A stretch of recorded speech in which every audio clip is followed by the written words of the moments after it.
Hello everyone, welcome to my YouTube channel and Facebook page Partha Ghosh. আশা করি আপনারা সবাই ভালো আছেন, সেই সাথে আমিও ভালো আছি। আমি আপনাদেরকে এই ভিডিওতে দেখাবো বাইকের ইঞ্জিন অয়েলের লেভেল কিভাবে চেক করবেন। আমি এখন পর্যন্ত টোটাল দুইটা উপায় পেয়েছি এই ইঞ্জিন অয়েল লেভেল চেক করার জন্য। একটা উপায় হচ্ছে বাইকের ইঞ্জিনে থাকা ডিপি স্টিক, এবং আরেকটা উপায় হচ্ছে বাইকের ইঞ্জিনের বডিতে থাকা অয়েল লেভেল চেকিংয়ের একটা গ্লাস, যেটা দিয়ে আপনি ইঞ্জিনের ভিতরে থাকা অয়েলটা দেখতে পাবেন। এবং ইঞ্জিন অয়েল লেভেলের যে চেকিং গ্লাসটা, এই গ্লাসে পাশে দুইটা দাগ দেওয়া থাকে, একটা হচ্ছে আপার লেভেল আর একটা হচ্ছে লো লেভেল। সাথেই থাকুন, আমি আপনাদেরকে অয়েল লেভেলটা চেক করে দেখাচ্ছি। আপনার বাইকের ইঞ্জিন অয়েলের লেভেল চেক করার জন্য আপনার বাইকের ইঞ্জিনটা মিনিমাম 20 মিনিট আপনি অফ অবস্থায় রাখবেন। তারপরে আপনি এমন একটা জায়গা নির্বাচন করবেন যেখানে রাখলে আপনার বাইকের সামনের চাকা এবং পিছনের চাকা দুইটাই সমানভাবে থাকে, কোনোটা উঁচুতে কিংবা নিচুতে না থাকে। তারপরে আপনার বাইকে যদি সেন্টার স্ট্যান্ড কিংবা ফুল স্ট্যান্ড থেকে থাকে, আপনি সেই সেন্টার স্ট্যান্ড অথবা ফুল স্ট্যান্ড দিয়ে নেবেন। কিন্তু স্পোর্ট বাইকে সেন্টার স্ট্যান্ড কিংবা ফুল স্ট্যান্ড না থাকার কারণে আপনার কারো না কারোর হেল্প নিতে হবে। সেই ক্ষেত্রে আমি হেল্পের জন্য আমার বন্ধুকে সাথে নিয়েছি। আমার বন্ধু বাইকে বসে আছে এবং বাইক সম্পূর্ণ সোজা অবস্থানে আছে। এখন আমি আপনাদেরকে ডিপি স্টিক খুলে অয়েল লেভেলটা চেক করে দেখাবো। ডিপি স্টিকটা খুলতেছি। আচ্ছা, ডিপি স্টিক খোলা শেষ। এখন আপনাকে যেটা করতে হবে, প্রথমে ডিপি স্টিকের যে অয়েলটা আছে, এই অয়েলটা সম্পূর্ণ সুন্দর করে মুছতে হবে। আমি সুন্দর করে মুছে নিয়েছি।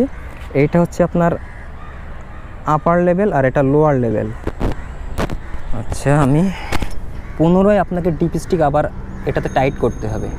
হালকা টাইট করলে হবে, বেশি টাইট করা লাগবে না। টাইট করা শেষ। টাইট করা হয়ে গেলে আপনি সাথে সাথেই খুলে ফেলবেন। খুলে অয়েলের লেভেলটা দেখবেন। হ্যাঁ, এই দেখেন অয়েলের লেভেল। আমার বাইকটাতে কিন্তু অয়েলের লেভেল কিছুটা কম আছে, কেননা আমার বাইকটা এই তো 3-4 মিনিট আগে অফ করা হয়েছে। এটা চেক করার জন্য মিনিমাম 20 মিনিট আপনাকে অফ রাখতে হবে। এখন আমি আপনাদেরকে সুন্দরভাবে একটু দেখানোর চেষ্টা করি। এইটা হচ্ছে লো লেভেল, এবং এই যে দাগ আমার নখের এখানে একটু খেয়াল করেন, এই যে দাগ, এটা হচ্ছে আপার লেভেল কিংবা ফুল লেভেল। আপনাকে অবশ্যই রাখতে হবে এই উপরের যে দাগটা দেখতে পাচ্ছেন এইখানে, অর্থাৎ আপার লেভেলে আপনাকে অয়েলটা রাখতে হবে। এখানে কিছুটা কম দেখাচ্ছে। আর একটা উপায় আছে, সেটা হচ্ছে বাইকের ইঞ্জিনের বডিতে দেখবেন ছোট একটা কাচের গ্লাস, যেটা দিয়ে আপনি ভিতরে অয়েলের লেভেলটা দেখতে পাবেন। অবশ্যই আপনার অয়েলের লেভেল চেক করা হয়ে গেলে এই ডিপি স্টিক সুন্দর করে টাইট দিয়ে দেবেন। এবার আমি আপনাদেরকে দ্বিতীয় সিস্টেমটা একটু দেখাই। যদিও আমার বাইকে ওই সিস্টেমটা নেই, আমি একটা ছবি ডাউনলোড করে রেখেছি।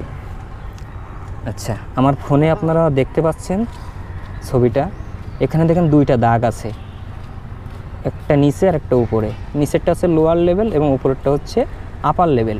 আপনি অবশ্যই চেষ্টা করবেন আপার লেভেলে রাখার জন্য।